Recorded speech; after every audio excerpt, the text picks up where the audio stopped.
कृपया अपने नेत्रों को बंद कर लीजिए। बाहर से अपनी दृष्टि हटा लीजिए।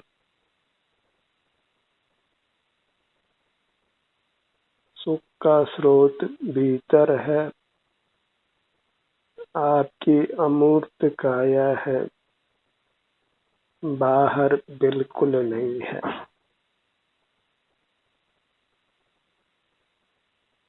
बाहर के मूर्त पदार्थों को सुख के कारण के रूप में मत देखिए।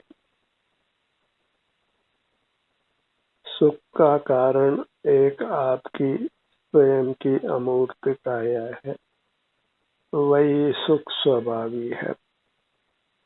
उसी को हम पीठ देते आए हैं और जड़ पदार्थों के सन्मुख होकर उन्हीं को मानो आनंददाता परमात्मा मानकर उनका दर्शन करते आए हैं।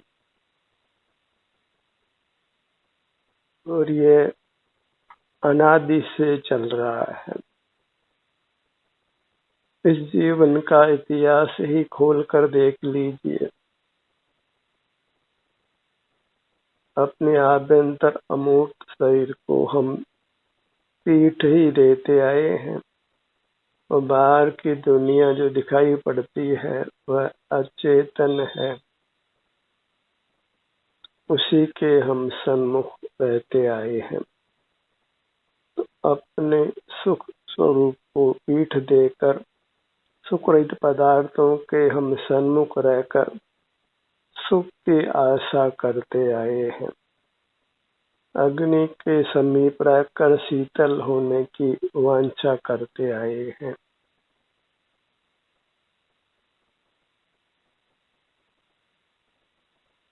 और फिर अपने को ज्ञान वाले और मानते हैं। कुछ सुख के मार्ग की समझ आती नहीं है, सब विपरीत मान्यता रखते हैं।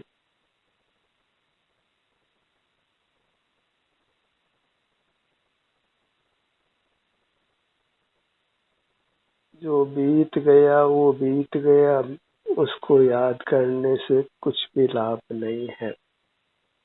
अब अपना मुख अपनी ओर कीजिए। अपने को पीठ देना बंद करिए और अपने परमात्मा स्वरूप का ही सतत दर्शन कीजिए।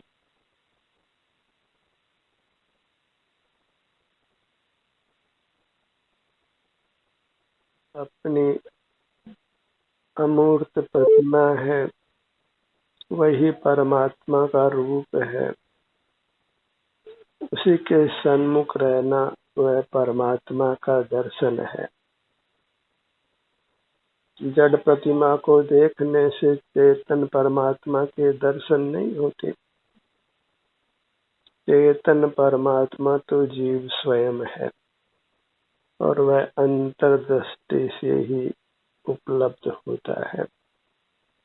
और अपने को पाना वह सुख को ही पाना है। जैसे मिश्री को पाना मिठास को पाना है, ऐसे अपने को पाना वह सुख को पाना है। अपने सुख के रूप में श्रद्धा कीजिए।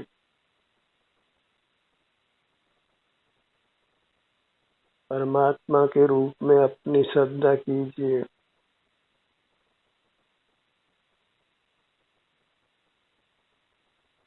और फिर अपने को सम्मान दीजिए। अपने ही चरण चंचरी बनना है। अपने चरणों का उपासक बनना है। अपनी मूर्त ही हमारे द्वारा अनुभव की जा सकती है। अन्य कोई उसका अनुभव भी नहीं कर सकता है। यह अत्यंत निजी संपदा है। प्रकृति ने हमारे भोग के लिए हमें प्रदान की है। हम स्वभाव से ही पामर नहीं है, परमात्मा है। पतित नहीं है, पावन है। दुख स्वभावी नहीं है, सुख स्वभावी है। बस इंद्रिय गम्य हम नहीं है, क्योंकि जो इंद्रिय गम्य है वह अचेतन है। और इंद्रियों के द्वारा जो हम ज्ञान करते हैं अचेतन पदार्थों का, और सुख स्वभाव से अपनी अमूर्त काया से विमुख रहते हैं। तो जो ज्ञान हम इंद्रियों के माध्यम से करते हैं वह ज्ञान अपने परमात्मा को पीठ देने रूप है, अपने सुख को पीठ देने रूप है। और जहाँ हमने सुख को पीठ दे दी, फिर भले ही आप कितने ही ज्ञान के स्वामी बन जाएं, आपको दुख ही भोगना होगा। ज्ञान होने मात्र से सुख नहीं होता है। कोई व्यक्ति बीमार हो और कई भाषाओं का उसको ज्ञान हो, कई डिग्रियां उसने हासिल की हो, तो वह बीमारी के दुख से बच नहीं सकता है। उसको इतिहास भूगोल का ज्ञान काम नहीं देता है। कितने स्वर्ग हैं, कितने नरक हैं, ये भले ही पढ़कर वह पंडित हो जाए, पर वह अपने सुख निधि से विमुख रहता है। तो वास्तव में वह बेचारा ही है, अपने सुख से वंचित रहता है। भले ही जगत के जीवों को अपने ज्ञान से वह मोहित करता हो, पर वह स्वयं सुख से वंचित रहता है और अपने चेले चमटों को भी सुख से वंचित रखता है। ऐसी कहानी अनादि से चलती आई है। अब हमें जगत की ओर नहीं देखना है, अपनी भूल को सुधारना है। अपनी चिन्ह मूर्त जो सुख की बनी हुई है, अंतर्दृष्टि से ग्राह्य है, उसके सन्मुख रहना है, उसको पीठ नहीं देना है। और भले ये कार्य अभ्यास से सिद्ध होता हो, पर इसका अभ्यास प्रारंभ कर देना है, क्योंकि ये अभ्यास ही हमें स्वाधीन करता है, स्वावलंबी बनाता है, स्वस्थ बनाता है, जन्म मरण से मुक्त करता है।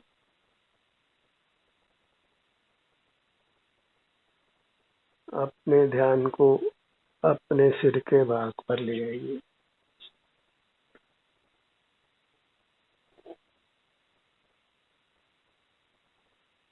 जैसे कोई मस्तकाभिषेक करता हो तो जल सिर से धीरे धीरे पैरों तक आता है, ऐसे ही आप अपनी दृष्टि को सिर से नीचे पैरों तक धीरे धीरे लाइए।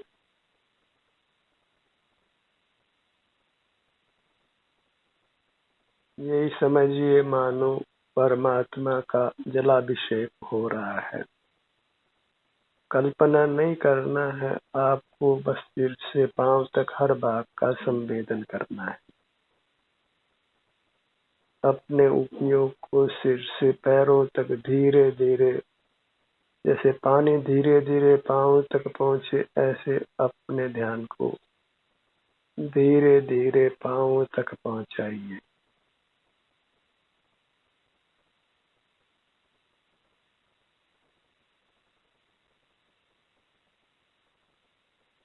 जैसे माता अपने बच्चे से अतिशय प्यार करती है, ऐसे ही आपको अपने चिन्ह मूर्त से अतिशय प्यार करना है।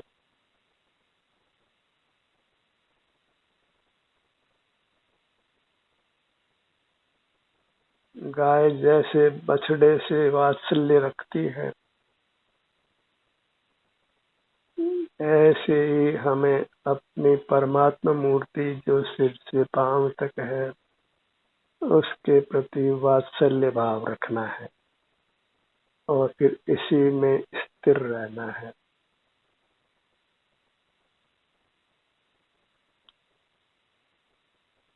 इसी चिन्मूर्त की अपने हृदय में, अपने मस्तिष्क में इसी की प्रभावना कीजिए। मन मस्तिष्क में आपकी यह मूर्त ही समा जाए और कुछ भी दिखाई नहीं पड़े।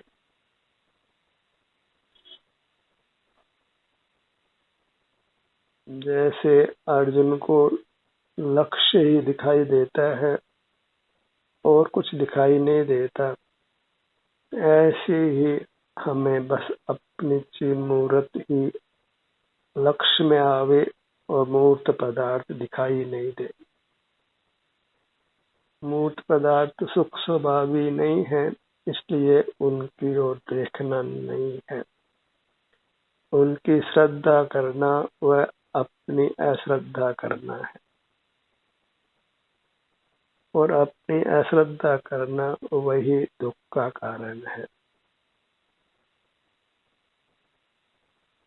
दूसरे को हितकारी मानना माने अपने को अहितकारी मानने जैसा है।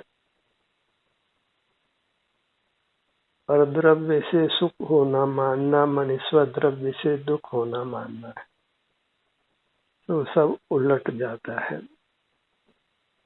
पर द्रव्यों में सुख बुद्धि हित बुद्धि छोड़कर अपने चिन्मूर्त में हित बुद्धि सुख बुद्धि कीजिए और इसी का सतत सेवन कीजिए। क्यों संसार में कब तक जन्म मरण करते रहना है, पर पदार्थों का विश्वास करके। पर पदार्थों का विश्वास कर उन्हीं को ग्रहण करते आए हैं और ठगाए गए हैं, क्योंकि जन्म मरण की परंपरा उसी से चलती आई है।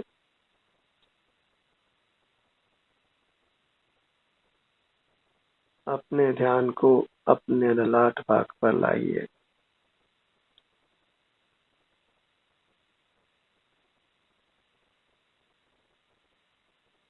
और ये अनुभव रूपी मोक्ष मार्ग कोई कठिन तो नहीं है, बस मुख ही तो पलटना है, अबाउट टर्न ही करना है। पराश्रय छोड़कर स्वाश्रय ही करना है। पराश्रय में तो कितनी ही पराधीनता है और स्वाश्रय में अत्यंत स्वाधीनता है।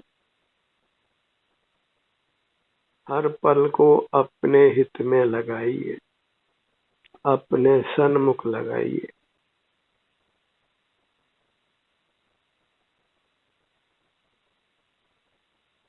प्रसिद्ध कहावत है, जल में रहकर मीन प्यासी, सुख स्वभावी होकर भी यह जीव सुख से रहित है।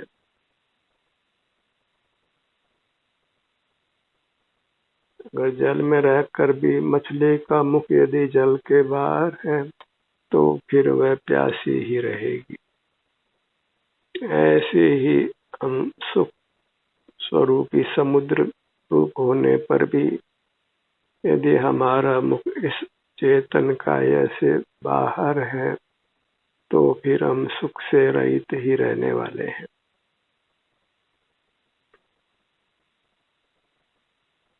बाहर की भौतिक दुनिया की चकाचौंध से अपने आप को छुड़ाइए। कहने को तो हम अपने आप को धार्मिक मानते हैं, लेकिन भौतिक जगत की चकाचौंध से हम अपने को कहाँ छुड़ा पाते हैं।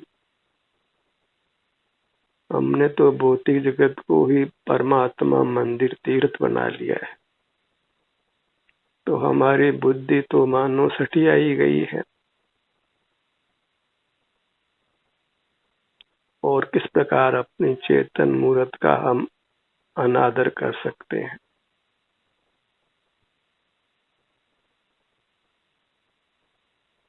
स्वयं को सुख का कारण नहीं मानकर जो सुख स्वभावी नहीं है उन्हीं को सुख का स्वास्थ्य का कारण मानते हैं और उन्हीं का फिर सेवन करते हैं। और ताराही भरोसे ये जीव कब तक स्वस्थ रहेगा, आखिर तो फिर जीवन में नाना बार बीमार क्यों पड़ता है। वृद्धावस्था में इंद्रियां शिथिल क्यों होती है, काया क्षीण क्यों होती है, फिर मर क्यों जाता है? इस सब का एक ही कारण है, अपने प्रति अनादर भाव। अपनी पहचान ही हमको नहीं है। इंद्रियों से हम बस मूर्त पदार्थों को ही पहचानते हैं और मूर्त में मिले हुए अन्य जीवों से व्यवहार करके ही हम सुखी होने की वांछा रखते हैं।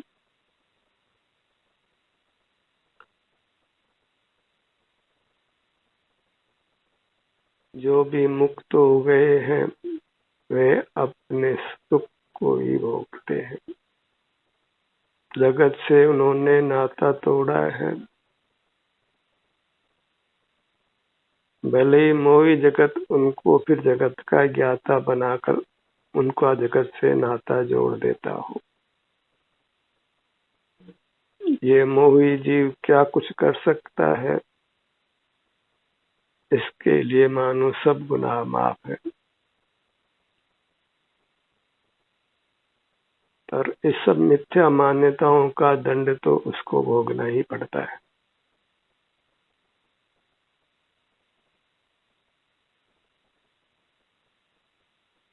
अपने ध्यान को अपने भ्रू मध्य पर लाइए।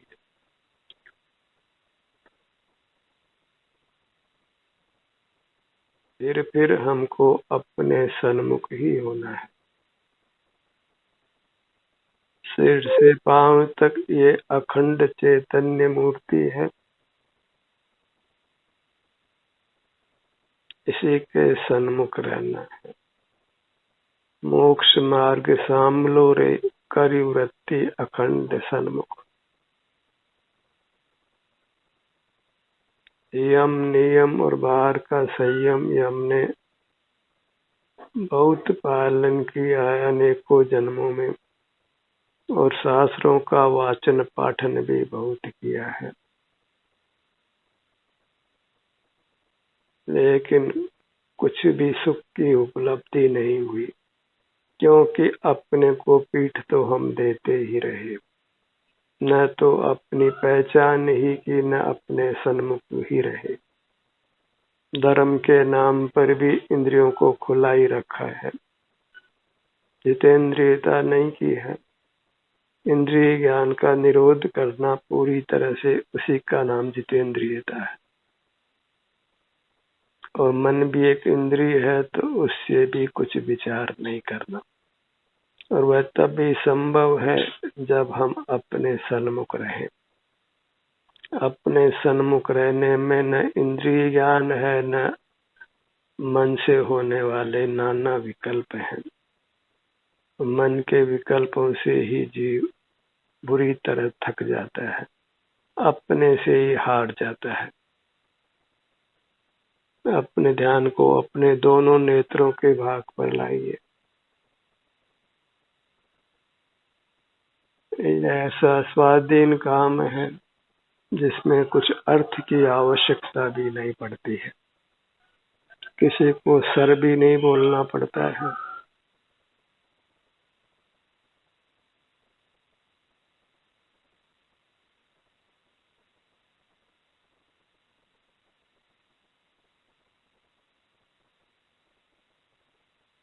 आजीविका के लिए जीव पर की सेवा करता है, पर वह नहीं जानता है कि अपनी सुंदर आजीविका अपनी सेवा करने से, अर्थात अपने सन्मुख रहने से होती है।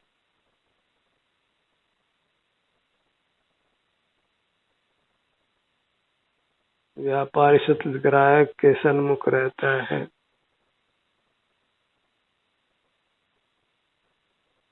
पर यहाँ तो सुख के लिए सतत अपने सन्मुख रहना है।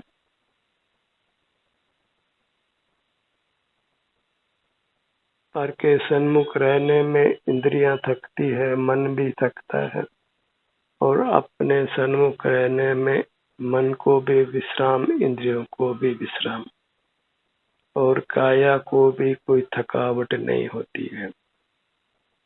14 त्रसा पर भी विजय प्राप्त होती है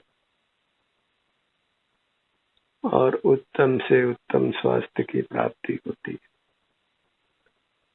अपने ध्यान को अपने दोनों कानों के भाग पर लाइए।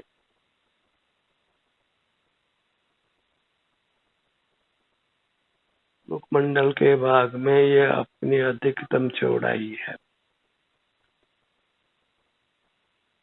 बाएं कान से दाएं कान तक इस प्रकार सर्वांग में अपनी मर्यादा को पहचानिए।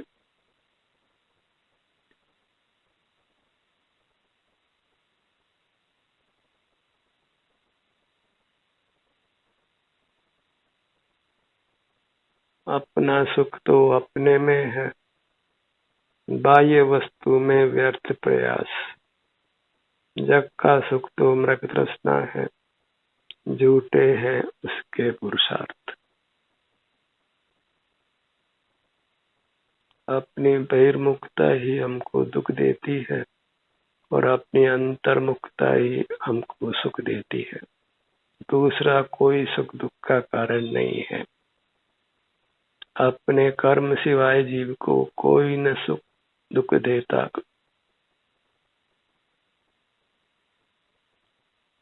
करे आप फल दे अन्य तो स्वयं किए निष्फल होते।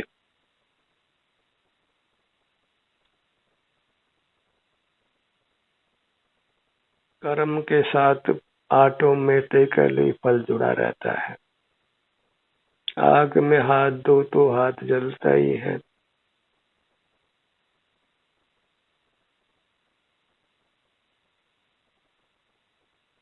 अपने ध्यान को अपने नासिका पर लाइए। दोनों नथनों का भाग हर अंग के स्वास्थ्य की स्थिति को अनुभव में लेकर हम उस अंग को हर अंग को स्वस्थ बनाते हैं, सुखद बनाते हैं। और यही हमारा कर्तव्य है, यही हमारा धर्म भी है। अपने को सुख में स्थापित करना, सुख में धारण करना, सुख में रखना, यही धर्म का उद्देश्य है।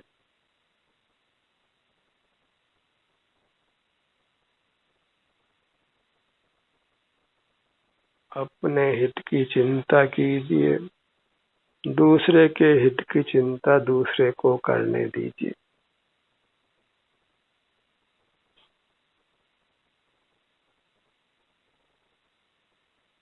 तब आप अपना कर्तव्य का निर्वाह स्वयं करें। इसी में स्वावलंबन है और यही अच्छी स्थिति है।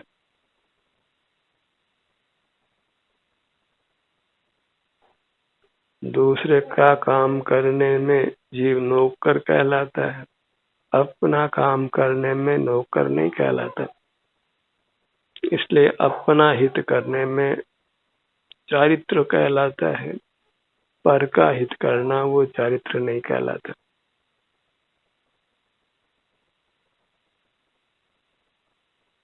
और हित में तो बहिर्मुख रहता है और सामने वाला यदि स्वोन्मुखी नहीं होता तो किसी प्रकार उसको सुखी करना संभव नहीं है।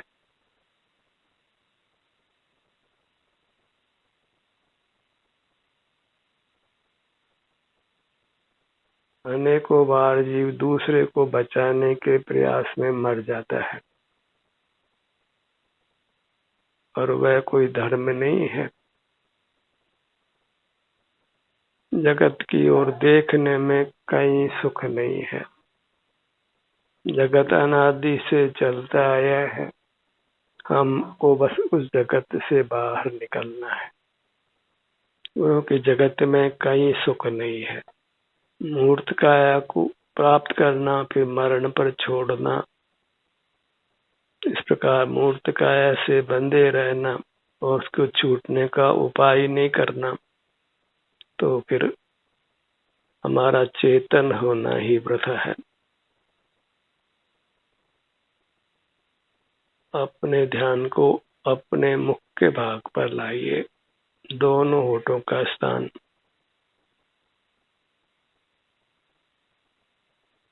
भीतर जीवा का भाग,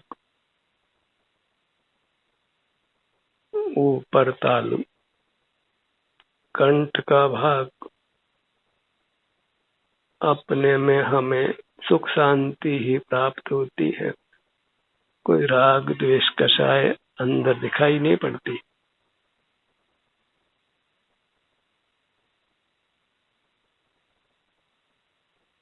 गर्दन के भाग पर आइए। ध्यान की प्राथमिक अवस्थाओं में कम शांति का अनुभव होता है, पर आगे आगे की अवस्थाओं में वह जीव आनंद घन होता जाता है, उसको अपूर्व अपूर्व आनंद का अनुभव होता है, अपूर्व अपूर्व स्वास्थ्य का अनुभव होता है।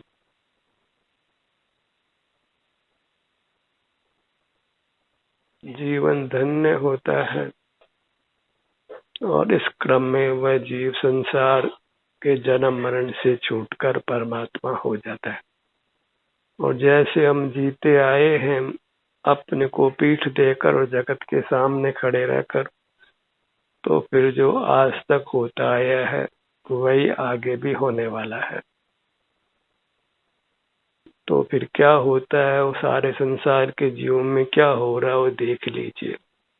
आप कोई अपवाद नहीं है, एक सी स्थिति सदा बनी नहीं रहती है।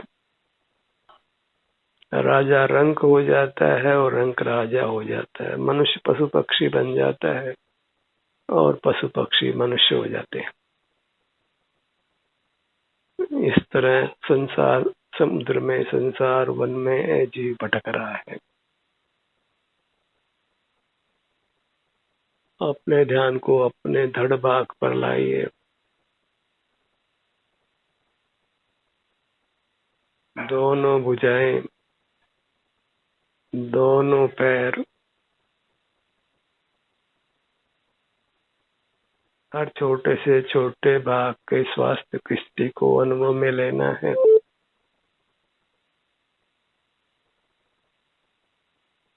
अपनी पूरी मूर्त को अत्यंत स्वस्थ और सुखद बनाइए।